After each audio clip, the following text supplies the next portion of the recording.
Bonjour à toutes, bonjour à tous. Mon intervention pourrait s'appeler de manière fort joyeuse à l'heure du péril. Je voudrais commencer à l'occasion des événements qui nous touchent depuis bientôt 3 mois, revenir à l'essentiel, c'est-à-dire à la littérature.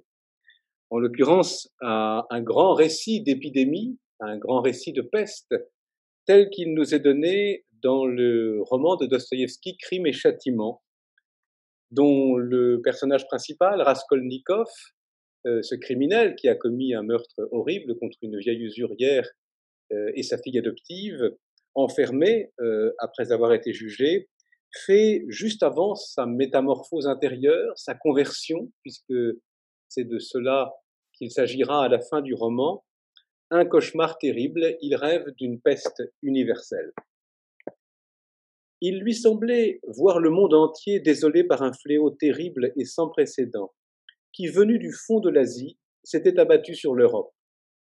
Des trichines microscopiques d'une espèce inconnue jusque-là s'introduisaient dans l'organisme humain, mais ces corpuscules étaient des esprits doués d'intelligence et de volonté.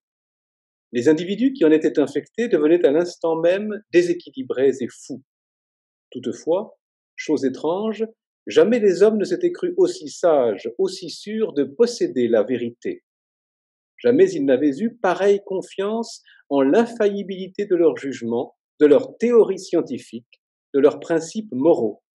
Des villages, des villes, des peuples entiers étaient atteints de ce mal et perdaient la raison. Tous étaient en proie à l'angoisse et hors d'état de se comprendre les uns les autres. Chacun, cependant, croyait être seul à posséder la vérité et se désolait en considérant ses semblables. Chacun, à cette vue, se frappait la poitrine, se tordait les mains et pleurait. Il ne pouvait s'entendre sur les sanctions à prendre, sur le bien et le mal, et ne savait qui condamner ou absoudre. Ils s'entretuaient dans une sorte de fureur absolue. Ils se réunissaient et formaient d'immenses armées pour marcher les uns contre les autres. Mais la campagne à peine commencée, la division se mettait dans les troupes, les rangs étaient rompus, les hommes s'égorgeaient entre eux et se dévoraient mutuellement. Dans les villes, le tocsin retentissait du matin au soir. Tout le monde était appelé aux armes. Mais par qui? Pourquoi? Personne n'aurait pu le dire, et la panique se répandait. Alors évidemment, il y a des échos immédiatement audibles aujourd'hui dans ce mal venu du fond de l'Asie et déboulant sur l'Europe entière, sur fond duquel des individus croyant posséder la vérité, la formule est donnée à 2 reprises par Dostoïevski, finissent par s'entretuer. Si une telle coïncidence est saisissante et rappelle bien des moments que nous venons de vivre, ce récit est-il pour autant très original? Non. En fait, tous les récits de peste littéraires se ressemblent. On pourrait même parfois dire qu'ils ont le même ADN. Et cet ADN, en général, cristallise sur une métaphore précise qui est celle de la désorganisation militaire. La division se mettait dans les troupes, écrit Dostoïevski.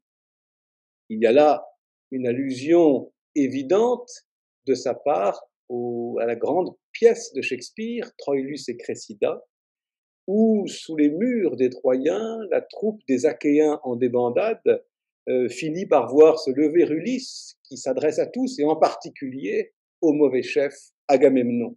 C'est la fameuse crise du degré au sens shakespearien, la crise de la hiérarchie. Grand Agamemnon, s'exclame Ulysse, voilà quand l'ordre est suffoqué, le chaos qui suit son étouffement. Le général est dédaigné par celui qui est en dessous de lui, celui-ci par le suivant, et le suivant par celui d'en dessous. Ainsi, chaque grade contracte la fièvre envieuse de la pâle et livide émulation. On trouve la même métaphore dans le récit, dans la tragédie terrible des Bacchantes d'Euripide, où, furieux de l'impiété qui gagne la ville, Dionysos revient se promener dans les rues de la ville de Thèbes, rend les femmes en folie, les bacchantes vont déchiqueter sur le cithéron le prince de la ville Pynthée, et, nous dit Euripide, cette foule en furie est comme une armée prise de panique.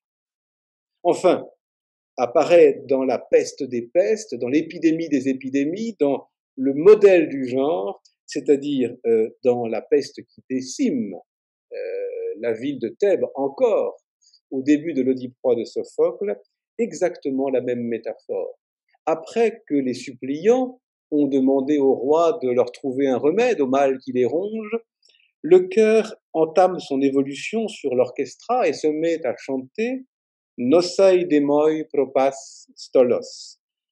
Non pas la peste entière a gagné la ville ou toute la contagion du mal ronge la cité, comme disent en général les traducteurs, mais si l'on suit précisément, de manière presque littérale, le texte grec, si l'on entend dans stolos moins le peuple que la troupe armée, ce qui est le premier sens de ce mot, alors une traduction littérale et non littéraire serait « Notre troupe est en pleine débandade.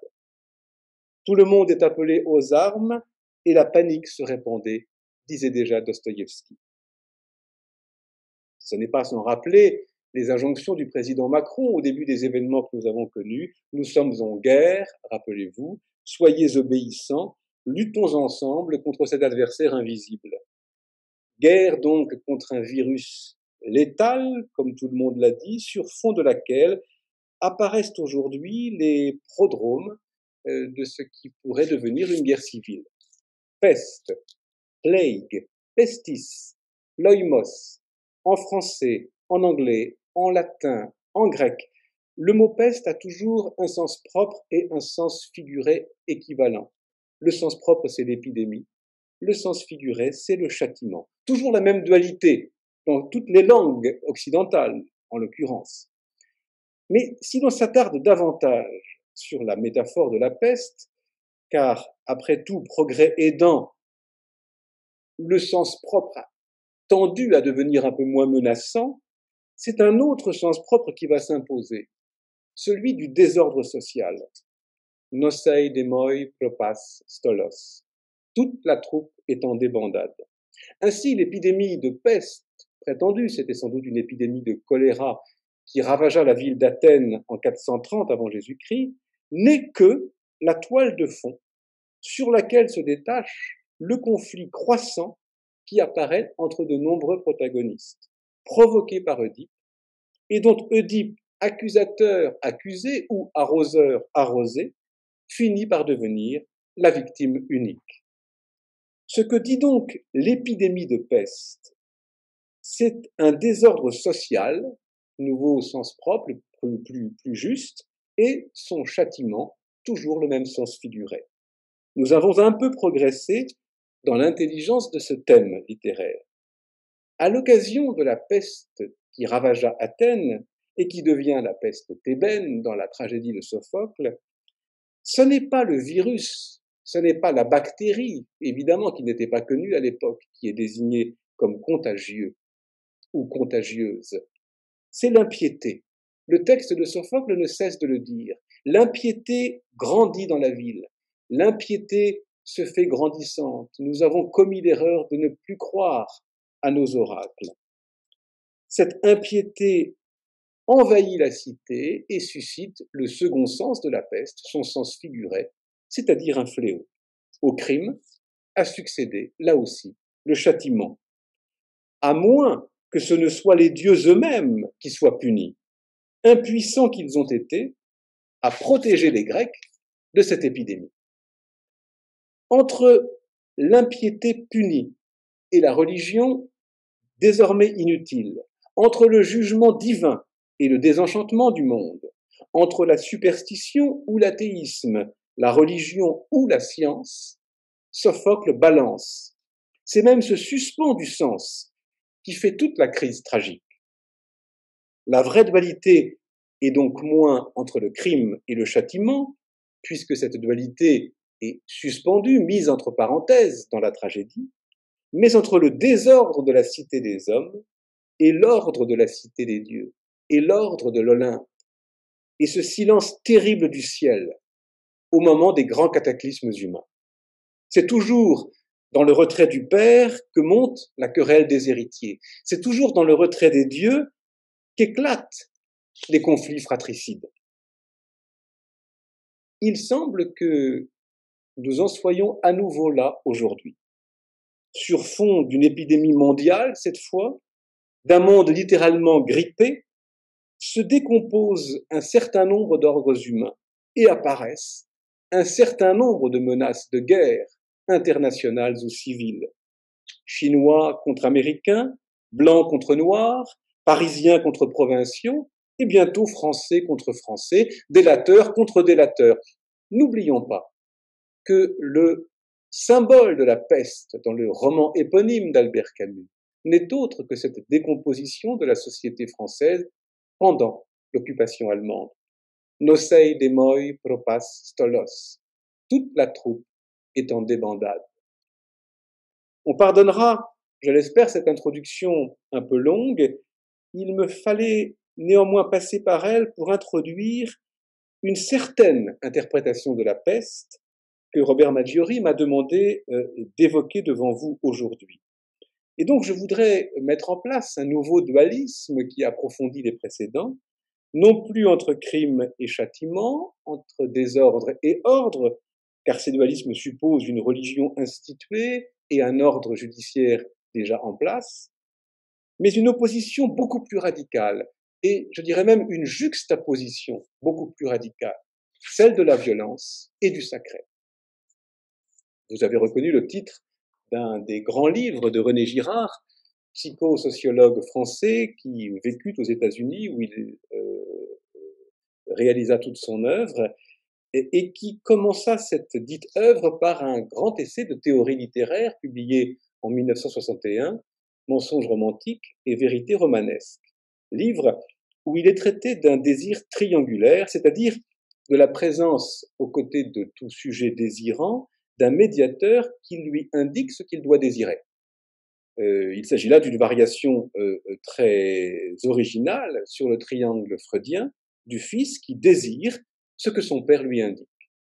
Ce médiateur peut être externe et il correspond alors au modèle classique de la culture aristocratique, mais il peut aussi être interne et il correspond alors au modèle de la culture démocratique que Tocqueville qualifiait d'égalitariste dans le deuxième tome de la démocratie en Amérique.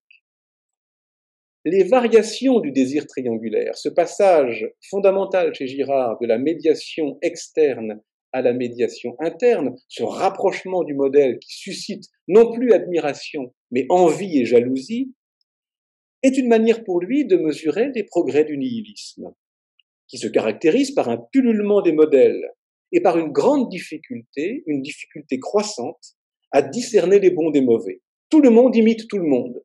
Le caractère contagieux de ce type de médiation est aujourd'hui, je n'insisterai pas là-dessus, c'est bien connu, cyniquement accéléré par les réseaux sociaux. Mais ce qui vaut pour la décomposition historique des modèles classiques, qu'on appelle aussi nihilisme, vaut également pour la décomposition des ordres sociaux, sur une échelle de temps, cette fois beaucoup plus longue. Et nous arrivons au deuxième grand livre de René Girard, après son essai sur Dostoïevski en 1963, La violence et le sacré, publié en 1972. Grand essai d'anthropologie religieuse, qui part d'une longue et profonde réflexion menée sur l'Oedipe-roi de Sophocle, analogue à celle que menaient au même moment de grands chercheurs ou philosophes comme Jean-Pierre Vernant ou Michel Foucault. Au moment donc où de nombreux intellectuels français cherchaient à sortir d'une certaine vulgate psychanalytique, d'une certaine vulgate freudienne, et à penser en termes de structure dont les œuvres littéraires, mais aussi toutes les grandes formations culturelles, sciences, littérature, religion, que sais-je, seraient les thèmes. On peut penser aussi, bien sûr, à l'œuvre magnifique de Michel Serres, qui nous a quittés il y a tout juste un an. René Girard, lui, est, on le sait, le penseur du désir mimétique d'un côté, du bouc émissaire de l'autre.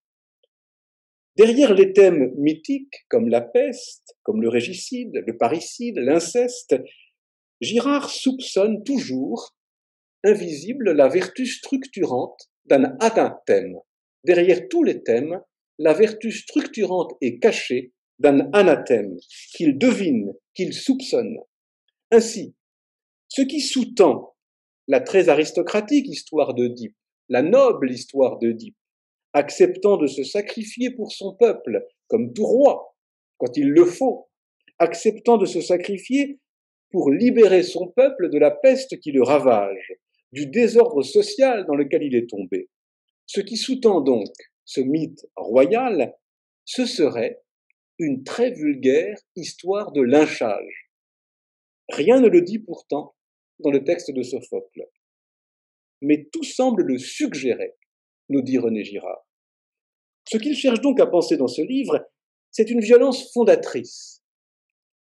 Pas une scène à la Hobbes ou à la Rousseau, desquels il est souvent très proche, où des citoyens abdiqueraient leur souveraineté au profit soit d'un État léviathan, soit d'une volonté générale, mais plus précisément derrière l'abdication d'un seul homme cette fois, et d'un roi, une scène plus originaire, à la racine de tout pouvoir et de toute hiérarchie. Le passage mystérieux, miraculeux, dit-il souvent, car il est difficile à penser, du tous contre tous au tous contre un, c'est-à-dire d'un mimétisme de décomposition de l'ordre social à un mimétisme de recomposition d'un autre ordre social. Il ne s'agit pas là du tout d'une décision politique, ni d'une révolution, mais d'un phénomène de physique sociale, d'autotranscendance, qui n'a strictement rien d'une décision politique, puisque précisément il se situe en amont de toute politique, tant au niveau historique qu'au niveau phénoménologique, tant sur un plan diachronique que sur un plan synchronique. C'est sur fond de cette catharsis majeure, de cette violence essentielle, de cette purification première du tous contre un, que se détachent toutes les catharsis, les purifications mineures, des rites, des prohibitions, des interdits, de tous les grands ordres symboliques qui constituent la culture. C'est sur fond de sacré, de violence, que s'est construit le sacré. Le religieux n'est rien d'autre que l'auto-extériorisation de la violence d'un groupe sous la forme du sacré. Il y a là une structure fondamentale qui n'est pas sans rappeler, elle fut prégnante dans l'après-guerre, la grande différence ontologique de Heidegger, je vous rappelle, c'est sur fond d'un retrait de l'être que peuvent apparaître les étangs, c'est ici sur fond d'un oubli, non plus de l'être mais du mécanisme victimaire, que peuvent apparaître les ordres symboliques et l'efficacité même des rituels sacrificiels. Violence donc de tout un groupe contre un membre unique, partie prise pour le tout, victime émissaire et fondatrice. Nosei demoi propas stolos. Quand toute la troupe est en débandade, un événement spontané a lieu qui soudain refait violemment l'unanimité du groupe et l'unité du groupe. De cet événement originaire, préhistorique et transhistorique, dont René Girard soupçonne qu'il a eu lieu à chaque fois que se défaisait ou que se défait un collectif d'animaux humains, nous n'avons aujourd'hui que des échos ponctuels, comme autant de signaux d'alarme. Scène de lynchage, comme il en revient tant aujourd'hui, dérapage génocidaire, moment où un groupe en fusion, pour parler comme Jean-Paul Sartre, se défoule sur un individu choisi au hasard. Ainsi, dans le Jules César de Shakespeare, la scène fameuse où une foule en furie croise le poète Cinna qui passe par là, qu'elle prend pour le responsable de ce désordre et déchiquette immédiatement. Cet individu qui passe par là, cette victime aléatoire, déchiquetée, ces individus massacrés sont substitués à la communauté qui se défoule sur eux, se vide sur eux de la violence qui la ronge. Cette scène est une scène curative, Elle intervient au moment des plus grands désordres sociaux, au moment des grandes pandémies par excellence. Mais elle est un acte risqué. Elle n'est pas nécessairement le point final d'un cycle toujours possible de représailles. En tant que telle, elle ne met pas nécessairement fin à la folie qui a contaminé tout un groupe. C'est donc fort de l'efficacité aussi de cette scène curative dont on se ressouvient qu'à titre préventif, s'est progressivement mis en place dans l'histoire des hommes un second type de substitution, non plus d'une victime émissaire à une communauté, mais d'une victime rituelle, animale ou humaine, à la victime émissaire. Quelque chose comme un vaccin que les sociétés ont fini par éprouver, dont elles ont fini, par éprouver l'efficacité, se vaccinant donc rituellement, régulièrement, contre les retours possibles de leur propre violence. Ainsi se sont mis en place les rites, les prohibitions, les interdits, tout l'arsenal de la culture qui n'a d'autre but que de domestiquer la violence, de la contenir aux deux sens du verbe. Cette contention religieuse de la violence, cette régulation rituelle de la violence a permis progressivement l'invention du langage, bien sûr, d'abord, et la création des grands ordres symboliques, puis des grands ordres politiques. Elle a donc été non pas la résistance des sociétés premières à l'histoire, comme le suppose Marcel Gauchet dans Le Désenchantement du monde, mais beaucoup plus probablement une façon pour ces sociétés premières de se préparer, sans le savoir bien sûr, mais de se préparer quand même à entrer dans l'histoire et d'y demeurer une fois entrées, sans en être expulsées. Tel est l'un des aspects, bien sûr, il y en a d'autres, du grand récit de René Girard, qui a résolu dans La violence et le sacré bien des énigmes autour desquelles tournait l'anthropologie religieuse de la fin du XIXe siècle et celle de la première moitié du XXe siècle. Ce grand récit rend compte de la façon dont l'humanité est longtemps et de mieux en mieux parvenue à expulser sa propre violence, comme des peuples d'Europe du Nord se sont montrés capables de faire reculer la mer. Et le phénomène majeur qui intéresse de plus en plus aujourd'hui les anthropologues, les économistes, surtout les archéologues, qui est le phénomène de la sédentarisation, ce Big Bang, ce point d'origine de ce qu'on peut appeler la première phase de l'Anthropocène, ce phénomène fondamental de la sédentarisation n'a pu être rendu possible que par cette longue et infiniment longue régulation, domestication de la violence par des groupes humains de plus en plus importants. À un point donné de l'espace et à un moment du temps, ils ont pu, comme par exemple dans la ville de Çatalhöyük en Anatolie, en 7000 avant Jésus-Christ, finir par coexister à plusieurs milliers, 8000, ce qui est énorme pour l'époque, sur un seul lieu et à un seul moment. Mais avec les grands cataclysmes du XXe siècle, nous avons assisté à ce que René Girard appelait un retour spectaculaire de la violence essentielle, à des tsunamis de violence qui ont montré leur scandaleuse et monstrueuse infécondité, leur échec désormais à bâtir quelque ordre que ce soit. Sachons donc, puisque la violence des hommes va de pair avec l'image de la peste ou de la pandémie, nous l'avons vu, prendre les pandémies réelles qui reviennent aujourd'hui à un niveau que l'humanité n'avait jamais connu pour ce qu'elles sont en réalité. Des signaux d'alerte de ce que l'homme peut faire à l'homme, des signaux d'alerte de ce que l'homme peut faire au monde. Nous n'avons pas le choix. L'alternative n'est plus aujourd'hui entre le désordre et un nouvel ordre qui jaillirait miraculeusement de la crise, comme le clament par exemple aujourd'hui les dits collapsologues. Ceci pour deux raisons précises. D'abord, nous savons désormais, grâce à la Bible et au récit des évangiles, affirme René Girard, que ceux contre qui se refaisaient et tentent encore de se refaire les ordres humains furent et sont toujours des victimes innocentes. En aucun cas, elles ne peuvent donc endosser des maux qui ne sont pas les leurs. Si les religions, et les religions archaïques en particulier, contenaient la violence aux deux sens du verbe, la révélation messianique, plus précisément la révélation judéo-chrétienne, dit Girard, comprend cette violence.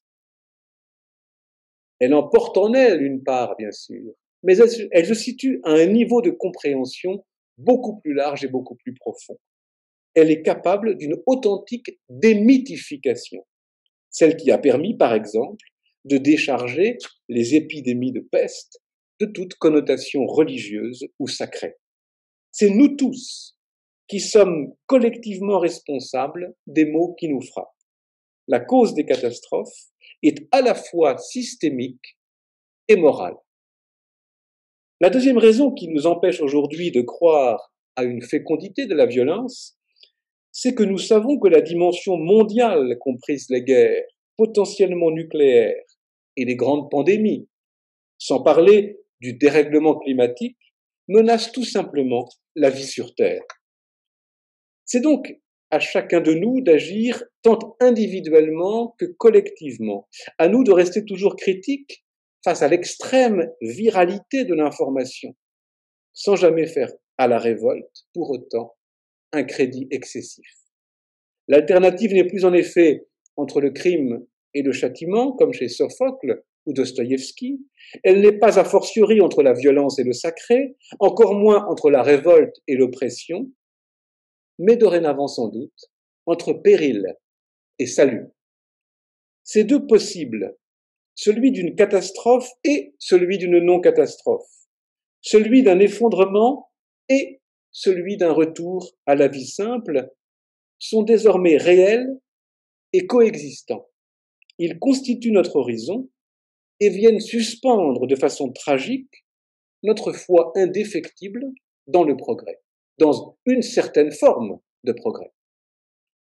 Au Nosei demoi propas stolos de Sophocle, toute la troupe est en débandade, qui annonçait à lui seul la science moderne, répond donc aujourd'hui le Wo aber Gefahr ist, wächst das rettende auch du poète allemand Friedrich Hölderlin. Là où est le danger, monte aussi le salvifique.